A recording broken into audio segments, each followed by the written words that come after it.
variation. So what that means is the following. If let us say I have in a single chip, if I have multiple resistors, there is going to be random variations, and this is called as random mismatch. And we saw that to quantify the random mismatch, we look at the relative mismatch and take its standard deviation. So similarly for the capacitors also we do the same. For MOSFETs the current factor is normalized, but the threshold voltage mismatch is not, and all of them are actually inversely proportional to square root of area. Okay. So that means to reduce the relative mismatch, you can actually go and increase the area of your device. Because of this, in practice you can actually ensure that the random mismatch between passive elements, that is resistors and capacitors, can be made as small as 0.1 or 0.01%. By choosing a reasonably good area, you can actually reduce the effect of random mismatch. So what that means, if you have multiple resistors on a single chip, you will find that let us say nominally they are supposed to be 1 kilo ohm. The variations in the values of these resistors will be very small, of the order of 0.1 to 0.01%. Okay. But there is also process variation. So what that means is the following. Process variation can be anywhere in plus or minus 20% range, 10 to 20% range. So what this means is the following. If you expect that the resistance value is 1 kilo ohm,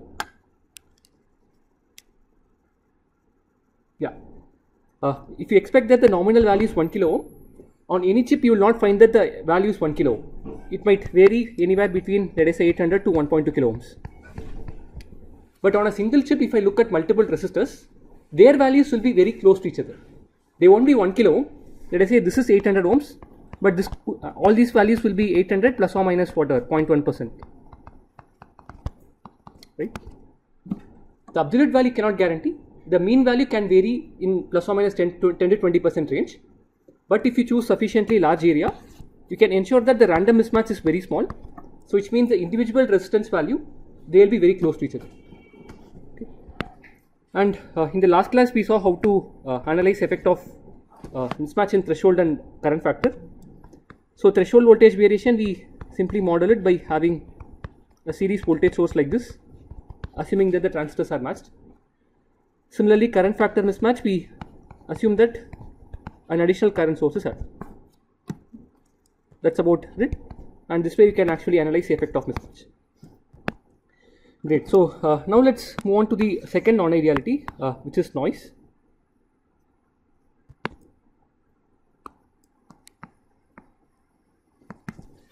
And again, just to give a brief introduction, the best example to think of is the following. Let us say I take a resistor, short its input and output,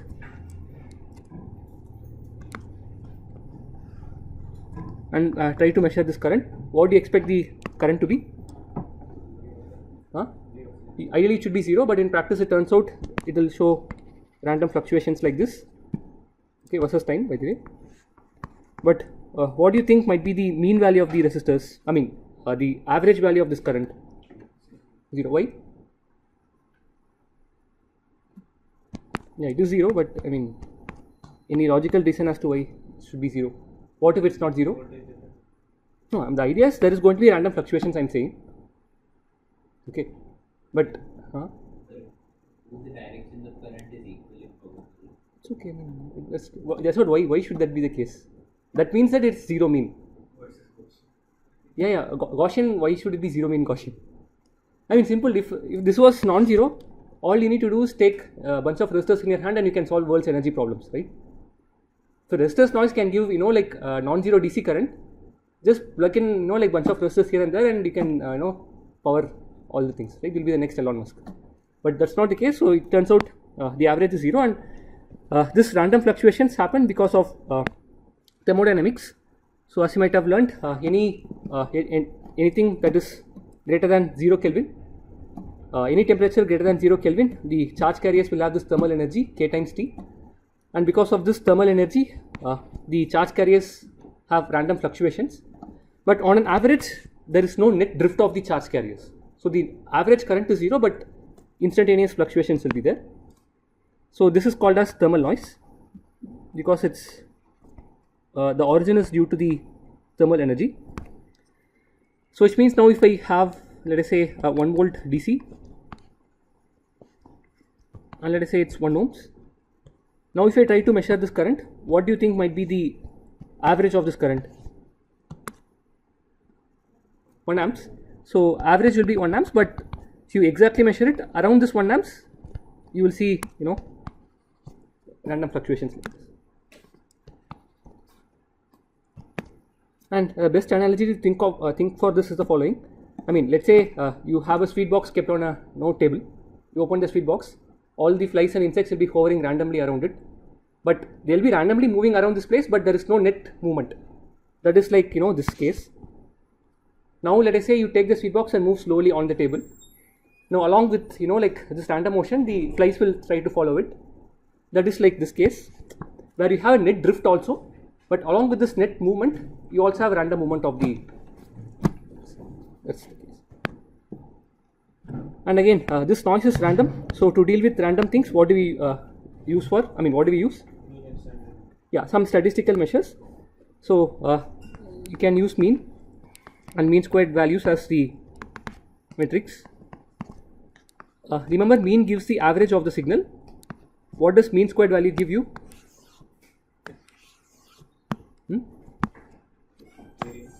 No, variance is not same as mean square. If I take the square of a signal and compute its mean, what am I computing essentially? Power, right? Remember, if I take the square of a signal and integrate and take the average, that's essentially the power, right? So mean square gives the power. And in practice, as we saw, most of the noise we deal with will have zero mean. So average is 0. So it has only finite power. So just like in deterministic signals, where we got more intuition from frequency domain, here also for random signals we can look at frequency domain. Now for deterministic signals, if I have x of t, some time domain signal, what tool do you use to go to frequency domain? Fourier transform. So let's say, okay, let's write x of f is something this, x of t times something dt. Now if x of t is a volt signal, I mean that is a voltage signal, units of volt. So what is the units of Fourier transform?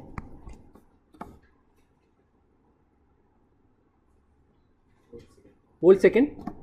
So I can say it as volts per hertz. This is clear. I mean, this has volts, this is dimensionless, this has seconds. So it's as the effective unit is volt per hertz. So in a way, this is not a normal function, it is what we call as a density function. So we can refer it as an amplitude spectral density, just like your probability density function. So it gives what is the amplitude in essentially a 1 hertz bandwidth, voltage in 1 hertz. That's what it gives you, right? So now for deterministic signals, amplitude is well defined, so you can take Fourier transform and get amplitude spectral density. Now for random signals, amplitude is random. Only thing that remains constant are statistical measures like mean and mean square. Mean is basically 0. So what kind of spectral density it makes sense to define for random signals? Power spectral density, because only these two quantities are important. Average is 0. So we'll define what is called power spectral density. I am assuming that you guys have learnt about power spectral density before, or this is the first introduction to power spectral density for anyone. Even if the first case, it's okay. I'll just give a brief thing. You don't need to do so much. So amplitude spectral density has units of volts per hertz. Power spectral density, what should be the units? Volt square, right? Again, just like in the Fourier transform, this is a density function. It gives what is the effective power in a 1 hertz bandwidth, right? So what this means is the following. If I take the power spectral density, I find that at some frequency f0, the value is s0. It doesn't mean that the signal has a sinusoid at a frequency f0 having a power s0. All it says is the following. Around this frequency f0, if I take a 1 hertz of bandwidth, in this band I have a whole continuum of frequencies, an uncountably infinite number of frequencies, and the combined power of all of those frequencies is S0. Same like your probability density function. Just because a probability density function is non-zero at a value, it doesn't mean the probability at that point is that value, right? The instantaneous probability is 0, right? Same thing here. So which means only if you have impulses in your density functions, then you can make statements. So let us say here I have an impulse at some frequency f1 with some strength s1. Then you can claim confidently that this signal has a sinusoid at a frequency f1 with a power of. Is this clear? Cool. And more physical interpretation of power spectral density is the following. So let's say you take the signal and pass it through an ideal bandpass filter having a center frequency of some f with the bandwidth of 1 Hz, and you take the output and you measure the power at the output. This will essentially give you the power around the frequency f in a 1 Hz bandwidth. That is essentially measuring the power spectral density at a frequency f. In fact, this is one of the ways in which power spectral density is measured in practice in equipments. So you have a bandpass filter with variable bandwidth and variable frequency, and you keep sliding the center frequency of the bandpass filter, and you find the total power of the signal at the output. Does it make sense? Okay, so now a few properties of power spectral density if you already don't know. It turns out this power spectral density is an even function of frequency for real signals, which means it will be symmetric like this around around 0. I mean, shouldn't be surprising, because what this means is the strength of a positive frequency and negative frequency is the same. For real signals, you know, if I have a positive frequency, I'll have the same at negative frequency, right? So in practice, this is what we call as a two-sided power spectral density, wherein we show both the negative and positive frequencies. But as you know, the negative side is not adding any extra information. So many times we take this, add it to the positive side, and show only one half like this. So this is referred to as one-sided power spectral density.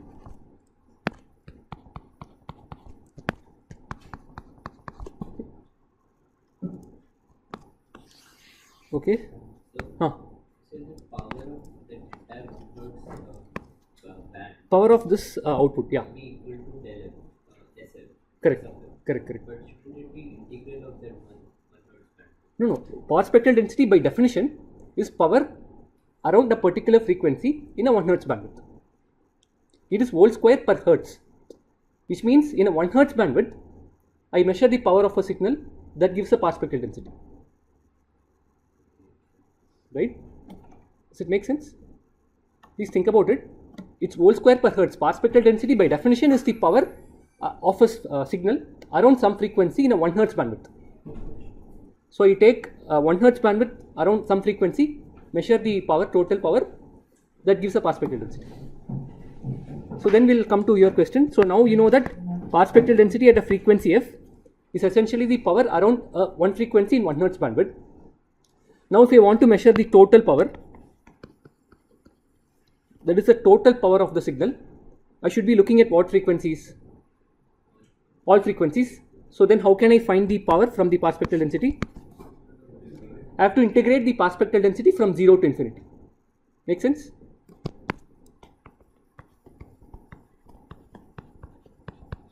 Because if I just take S of f, that gives the power around f in 1 Hz bandwidth. Now I have to look for all possible frequencies and measure the power. So I sweep the frequency from 0 to infinity. Okay. So yeah, again here I have inherently assumed that this is a one-sided power spectral density because the limit is going from 0 to infinity. Okay. Great. So a couple of more properties that is useful. So let's say the signal x, let us say give it to an amplifier with the gain A. If the power spectral density at the input is Sx of f, what is the power spectral density at the output? Huh? A square times, is this fine? It's a power, so things get squared. Okay. So now let us say I take the same guy and pass it through an LTI system with a sinusoidal frequency response h of f. Then what can you say about the path spectral density at the output? Mod h of f square times,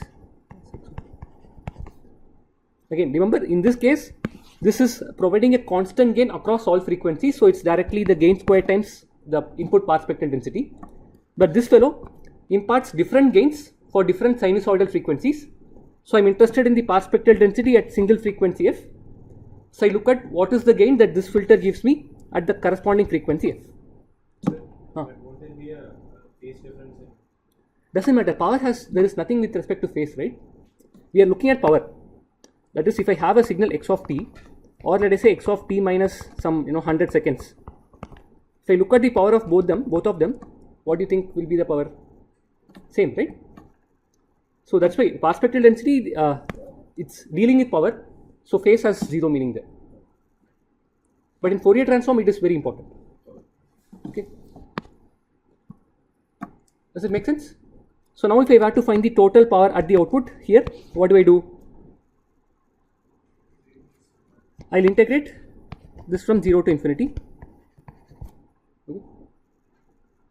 Takeaways is this: path spectral density is giving the information about the power in 1 Hertz bandwidth. That's it. It's a density function.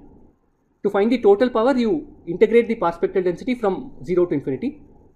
And if you pass it through any linear block like this, it kind of scales this way. That's all. These are the only things I want you to be aware of. That's it. Go to the previous slide. Yeah. So in this integral, you said that SF will be the power in that 1 Hertz band. So we need not sweep all the frequencies. Right? You think of it this way, S of f, right? Now let us say you take a small df, right? So S of f times df will be the power in a df bandwidth. Understand, right? So what I'm saying is S of f is the power, maybe I'll start from here. S of f is the power around f in 1 Hertz bandwidth. So which means if I look at a very small df bandwidth, that is S of f times df. In 1 Hertz it is S. In df bandwidth it is S times df. Now what do? I know the power in this small sliver. To get the total power, I should look at the overall frequency. So I sweep f from 0 to infinity. Does it make sense?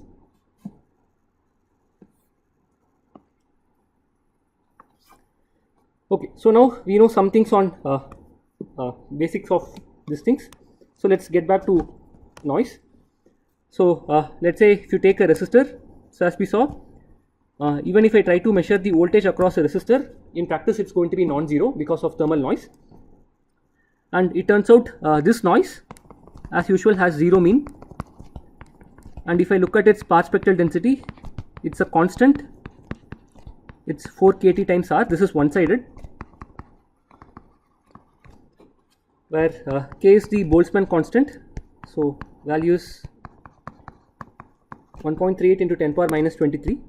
Oops. What is the units of Boltzmann constant? Remember K times T is what? Yeah, K times T is what? Joules. It's energy. So K should be having units of joules per Kelvin. Right? Okay. Oops, everything went off. So 4 kTr. So this is one-sided. So K is the Boltzmann constant, 1.38 into 10 power minus 23 joule per Kelvin. T is the temperature in Kelvin. R is the resistance value. And 4 is here 1, 2, 3, 4, 4. Nothing to introduce. So which means if I look at its path spectral density, it's going to be constant with 4 kTr. Right?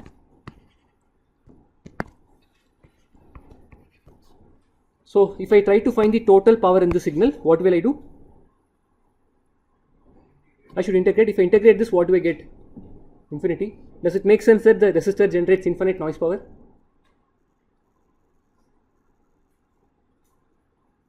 Hopefully it doesn't make sense, and in fact it is not the case in practice. It turns out if you actually look at it clearly, this spectral density actually falls off later, but this happens at really large frequencies after a few terahertz.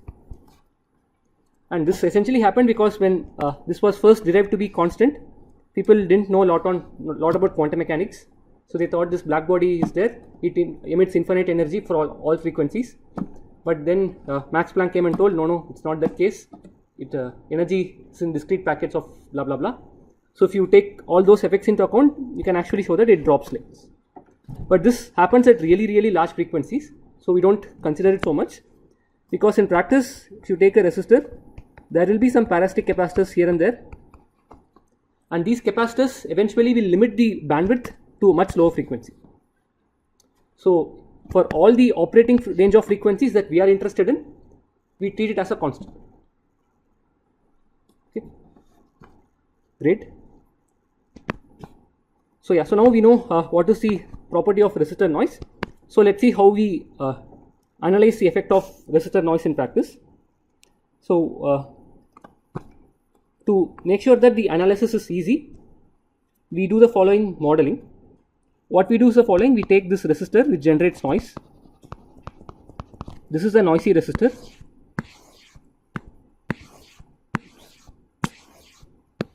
Yeah, let's say this is terminal A and terminal B. Now what we do is the following: we will say that our resistor is a good guy, he's a noiseless guy,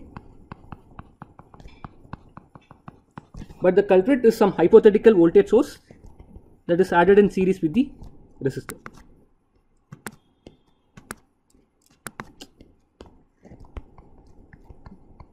So these will be the terminals A and B. Again, the polarity of the voltage source is immaterial, because finally you are only interested in statistical measures, mean squared and stuff, so it doesn't make a difference. Yeah, this is how we do. Again, this is same, like typical mindset of Indian parents. According to them, their son or daughter is always good. It's only their friends who spoil the kid. But just like here, the voltage source is hypothetical, and the actual culprit is the resistor. Same thing in real life also. So this is one way to model. Now the other way to model is this. Here I have a voltage source in series with a resistor. How can I replace it as?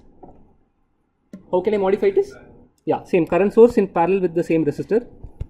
That is the other way to model it. I'll call it IN. What is the value of the current now?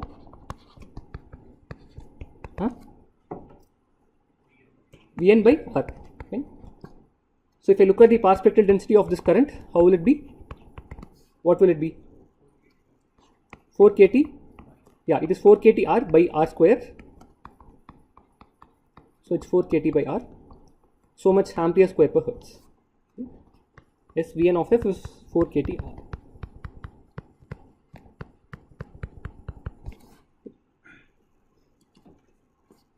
Cool. Now, just like a resistor, even our superstar MOSFET is also noisy, and it turns out any element that actually dissipates energy generates noise. That's all. And even for a MOSFET, if you do the following experiment, wherein you apply a constant VGS and constant VDS, and you try to measure the current, ideally it should be constant, but due to this thermal noise, there will be variation. And again, the noise is modeled the same way. We will assume that our MOSFET is a good noiseless MOSFET, but the culprit is a hypothetical current source that adds noise to the current. This will be a noise model. And remember, a MOSFET operates in different regions of operation. So in cutoff, what do you think might be the noise current? When the MOSFET is cut off, what do you expect the noise current to be? When the MOSFET is cut off, what is the current in the transistor? If there is no current, what is the noise in the current? Right? So there is no charge carriers, so which means there is no random motion of charge carriers. So in cut off, there is no noise. So we are only interested in noise in the other regions. So it turns out in saturation, the path spectral density is 4 kT into gamma into Gm, where Gm is the transconductance of the transistor at the operating point, K is Boltzmann constant, T is temperature in Kelvin, and gamma is a constant, empirical constant. It's roughly 2/3 for very long channel transistors, but it can be close to 1 for short channel. And by the way, one jargon I missed to introduce, that is the following. So here if I look at the path spectral density, it is kind of constant across the frequencies. That's what we have assumed, right? And this has a special name, it's called as white noise. Again, taking a cue from optics, where white light has all frequencies, same thing this is. So we call as, thermal noise or white noise. Both are used interchangeably. So here also we have this thermal noise or white noise. Now when it is operating in linear region, when a MOSFET is operating in linear region, how is it behaving like? It behaves like a switch, an on switch. So it turns out the path spectral density is same like a resistor. It's 4 kT by the on resistance. That's all.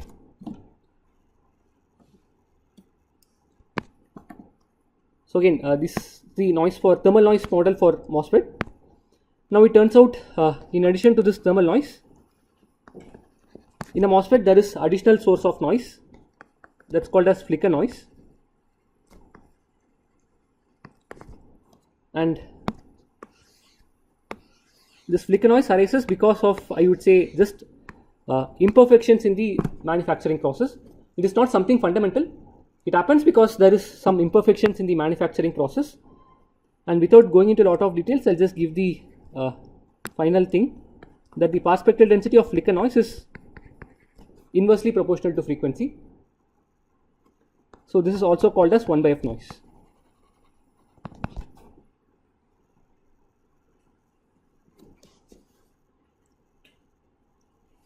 So if I try to sketch this path spectral density,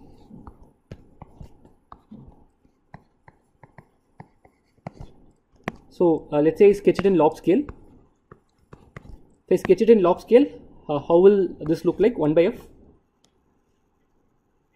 linearly dropping. What will be the slope? Minus 20 dB per decade. So this is just the flicker noise. So in addition, you also have this thermal noise. So the final noise you find in the noise current of a MOSFET will be sum of these two. So if I add these two, it will, at low frequencies it will follow flicker, high frequencies it will follow thermal noise. In between, maybe it will do something like this.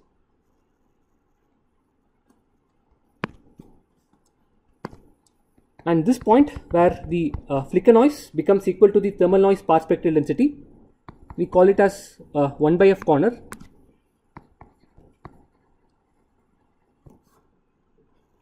That essentially says the frequency till which your flicker noise is dominant. And this frequency can be anywhere in the range of few hundreds of kilohertz to few megahertz. Again, it depends on the process, because flicker noise is majorly dependent on the imperfections in the process. Cool. So that's what I wanted to cover as background. So the major takeaway should be the following. For a resistor, we model the noise this way, as either an added voltage source or a parallel current source. Can use either. And in resistor, we just have the thermal noise. Now for a MOSFET, we have thermal noise. In addition to this thermal noise, we also have flicker noise. And a simplistic model is to assume that there is a hypothetical current source that is injecting additional noise current. That's all. And the other point to remember is this: thermal noise is something fundamental. It is coming straight from thermodynamics, chasing you since your 8th standard physics. But flicker noise is not the case. It is dependent on the process. So which means if I take, let us say, two different fabrication processes, I make two transistors having the same GM. if I try to find the thermal noise path spectral density, it will be exactly same in the two processes because thermal noise is fundamental. Whereas if I look at the flicker noise path spectral density, it can widely vary between the two processes. That's what you should have in mind. Great. So now let us say you have made some circuit, and this circuit has a whole bunch of transistors, resistors and stuff. Let's say for example I consider only one MOSFET, let us say, and two resistors like this. So this is the output, let us say, and here is where I apply the small signal input. Now ideally you expect that at the output you have only the effect due to the applied input, but now you'll also have this random noise.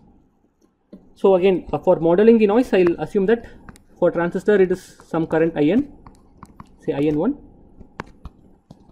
For the resistors, I'll say that it is a voltage source. Maybe for this resistor, I'll say it's a current. Say it's VN2.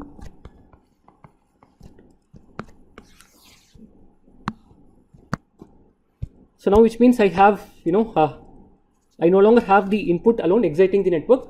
I also have these three noise sources exciting the network. So if I want to find only the noise, what can I do? I want to find the effect, I just want to find the total noise at the output. What can I do? Why? Why do you think that will help? Superposition, but superposition works for all networks or some networks. So is this network linear? A MOSFET is there. Is it linear or non-linear? When can you say it's linear? For small signals. I know for a fact my Vin is a small signal. What about the noises? Noise is going to be really small, right? So they can be nicely treated as small signals. Okay. So that's why now, as you guys suggested, you can use superposition. I'll make sure that the input is de-energized, so that is 0. Now I can find the noise alone. Again, I have multiple noise sources. What will I do? Use superposition. I'll consider one noise source at a time. So let us say this is V out.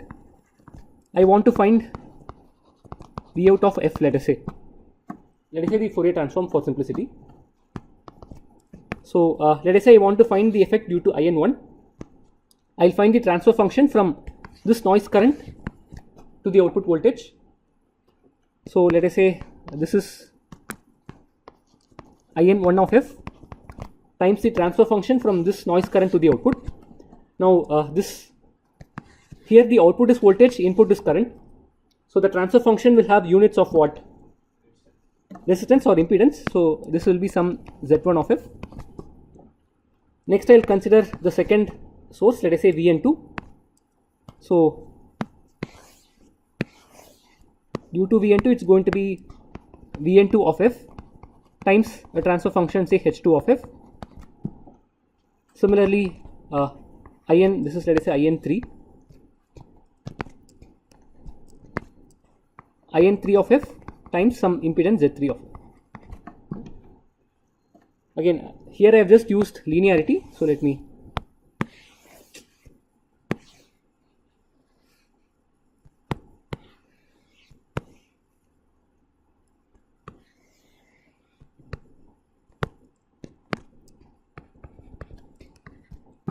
so this I have written because of linearity. Now this is the Fourier transform. If I want to find the path spectral density, how do you think that might be? How do you think that will look like? Loosely speaking, this is the voltage. I want to find the power. What do? I kind of square it. So if I square it, I have one term which is this square times this square. Individual terms will be squared.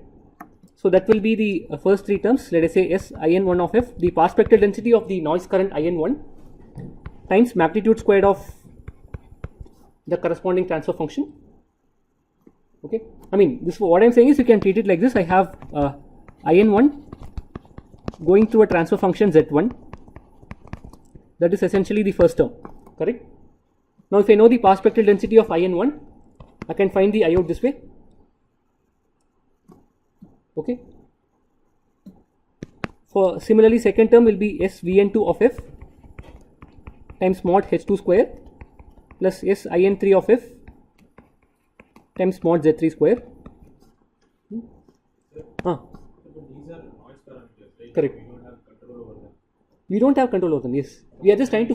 So how can we do superposition? Superposition depends on the network, right? If the network is linear, I can use superposition, isn't it? Yes, sir, but if we have voltage sources, that we can short and see how much voltage is accumulating. And Oh no, we are not measuring it. This is only for calculation, right? See, here I know the pass spectral density of IN1, right? For MOSFET, I know the pass spectral density. Same thing.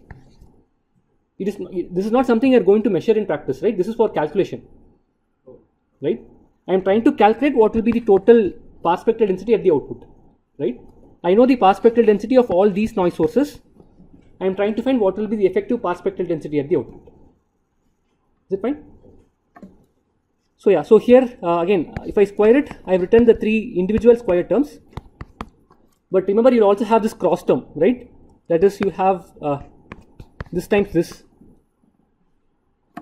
So you will have something like expected value of, let us say, IN1 times VN2. But it turns out all these noise sources are uncorrelated. They have never seen each other in their lives before. So if they are uncorrelated, what can you say about the expected value? Yeah, product of the expectation is 0. So that's why the cross terms here go to 0. So this I am writing because of uncorrelation.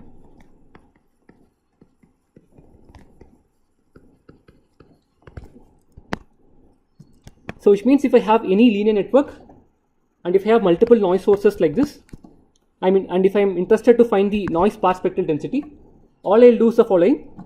I will take one noise source at a time, find the transfer function from that noise source to the output, then the contribution of that will be pass spectral density times the magnitude squared of the transfer function. I will repeat it for all the noise sources and take the sum. Is this clear? Okay.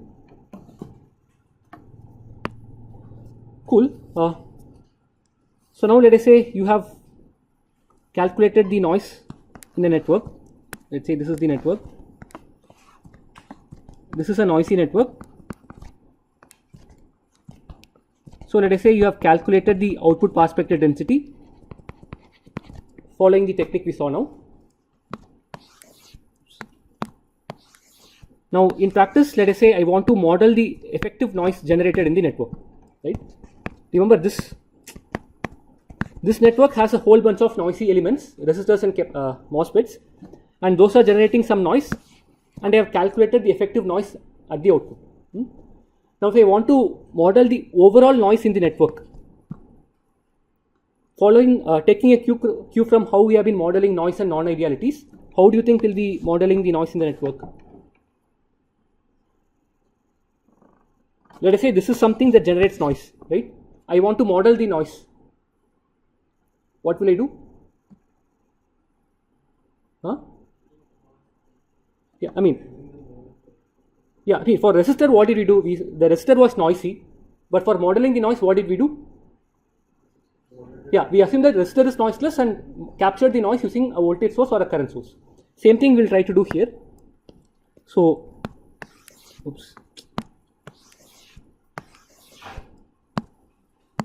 we'll again make the claim that our network is noiseless, but the actual culprit is some hypothetical voltage source, say present at the input.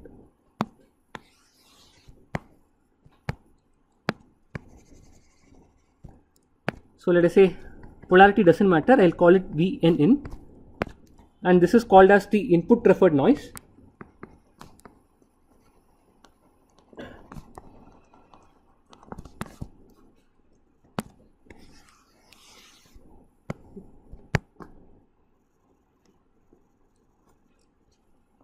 So which means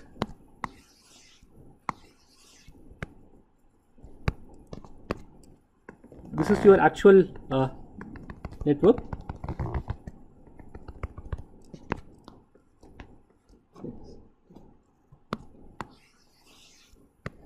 So now tell me, yeah, now we can clearly see if I go and feed in a signal Vn.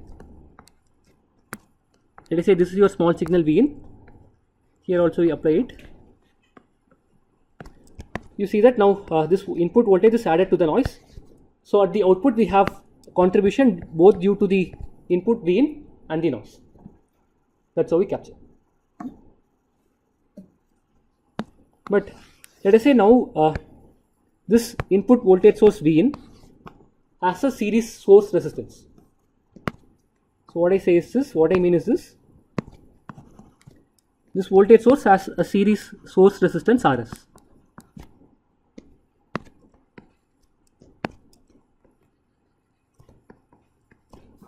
Okay.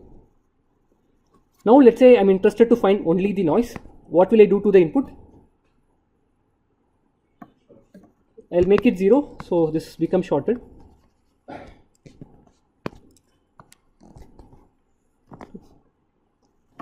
Now you see that this voltage source at the input that we are using to model the noise, this voltage source will actually, this voltage will actually get divided between the source resistance Rs and whatever input resistance we have looking in, right? So which means, let us say I consider a case where my source resistance is much greater than the input impedance. Let me take a limiting case where the source resistance is infinity. So source resistance is infinity. I'll essentially open this. Right. Now Rs is infinity. Now if you look at the actual network, in the actual network you still have all the MOSFETs and resistors generating noise, and at the output you will still see some noise. Clear? But let's look at our model here. In our model, now this voltage source is seeing an open circuit here. So what do you think will be the output?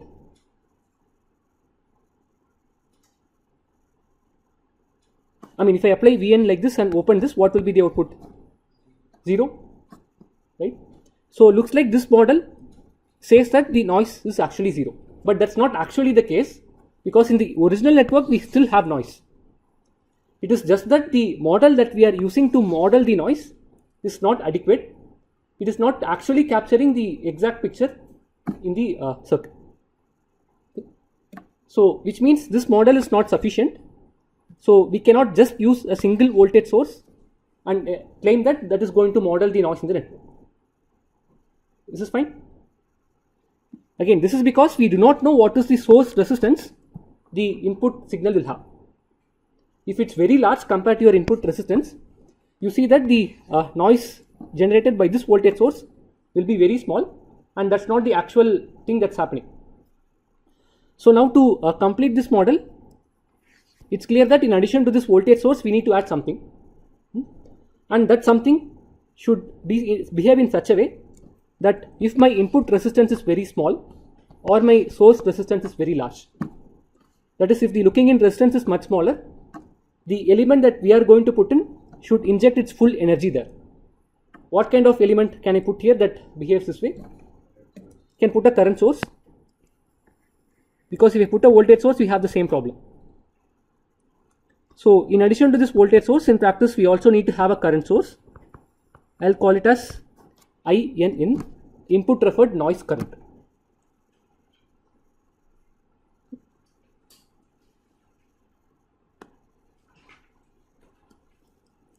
So if I have both the voltage source and the current source, now for any value of the source resistance Rs,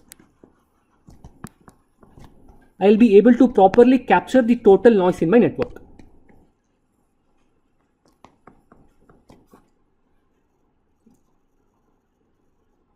Again, just to clarify, the source resistance is not something under your control, right?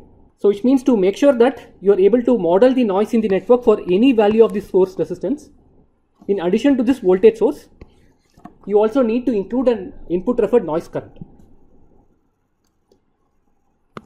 And now we can actually see if, oops, sorry, yeah. if let us say I make RS to be 0, right, let us say I make RS to be 0, which of the two elements will be contributing to the noise? Voltage or the current? Voltage, because the voltage source is directly appearing across the network and exciting it, but the current source, you see, it is seeing the input resistance of my network here, but here it sees the output resistance of an ideal voltage source. Output resistance of an ideal voltage source is 0, all the current goes there. So in this case, when RS is 0, all the noise is due to the voltage. Okay. Now similarly, if I open it, let's look at what happens. Now similarly, if I make RS to be infinity, now which of the two elements is contributing to the noise? Current source. So if my RS is 0, only voltage source is enough to capture the noise. If RS is infinity, only current source is enough to capture the noise. But in practice, you never know what this RS is going to be. It depends on the mindset of the user. You might put some random thing. So which means to make sure that you are able to model the noise irrespective of the value of RS, you have to use both of them. Clear? So now let's see how we can go about calculating this input referred noise, voltage and current. So for that, first let's try to conjure up a situation wherein the noise is coming only due to the voltage. If I get a situation where the noise is only due to the voltage, I can hopefully measure the voltage. And what situation gives me that? When RS is 0, it happens. So what I can do is this. So let me actually copy this. So I'll make RS to be 0. Now the deal is the following. When RS is 0, I want to make sure that the noise in this actual network and in my model they are equal. I can actually find the pass spectral density in my actual noisy network, because you just saw, you take one noise source at a time, find the transfer function from that noise source to the output, pass spectral density times magnitude squared of the transfer function, and then you do it for all the noise sources and add it. That gives the pass spectral density here. Now this should be equal to the noise here, right? So here, what is the noise pass spectral density? If the input is Vn in, what will be the output noise pass spectral density? How will I find it? Let us say I know the let us say this is the input. I want to find the pass spectral density at the output. What will I do? You find the transfer function from this noise source to the output. I'll use a different color maybe. And input is voltage, output is voltage, so some transfer function h of f. So which means I should make sure my S Vn in of f times the magnitude squared of h of f square must be equal to the noise pass spectral density in your actual network. This is SV out of f. So from this we can find the input referred noise pass spectral density is the output by the magnitude square transfer function. Right? Now this is for finding the noise voltage. For finding noise current, what value of RS I can use? Infinite, because if it's infinity, the noise is coming only due to current. Again, I'll open this guy. Now same thing. In my actual network, I have some noise. I'll go and compute it. Now I just need to find what will be the noise in this model. And for that, what should I find? In this model, the noise is coming due to the current source alone. Yeah, I have to find the transfer function from this noise current to the output. Output is voltage, input is current, so this is some impedance. So to find the input referred noise current pass spectral density, you compute the pass spectral density in your actual network, find the transfer function from this noise current source to the output, which is some impedance, and then you basically do this.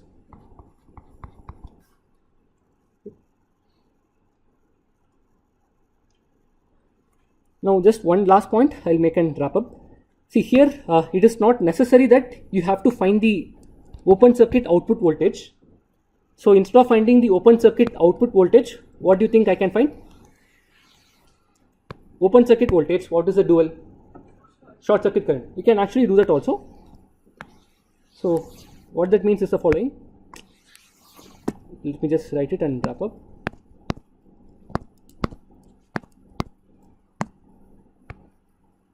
So instead of finding the voltage here, I can short circuit the output here by claiming that my output quantity of interest is my output current. So here again what I'll do is I'll find S I out of F. Same procedure. Take one noise source at a time, find the transfer function from that noise source to the output short circuit current, pass spectral density times magnitude square transfer function, and sum it up. Similarly, in my model also, I'll short circuit this.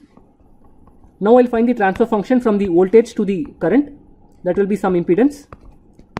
So this will be by same thing you can do for the noise current.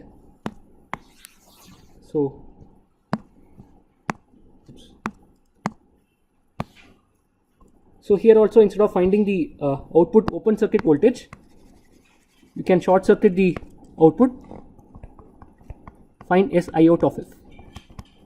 So here you make sure RS is infinity, short circuit the output and find what is the short circuit output current pass spectral density. Same procedure, take one noise source at a time and do it. And finally here in your model also you short circuit this. Now you will be finding the transfer function from what to what? From the current to this current. That will be some transfer function, say some G of F. So then you can find the current pass spectral density as S I out of F by mod G of F.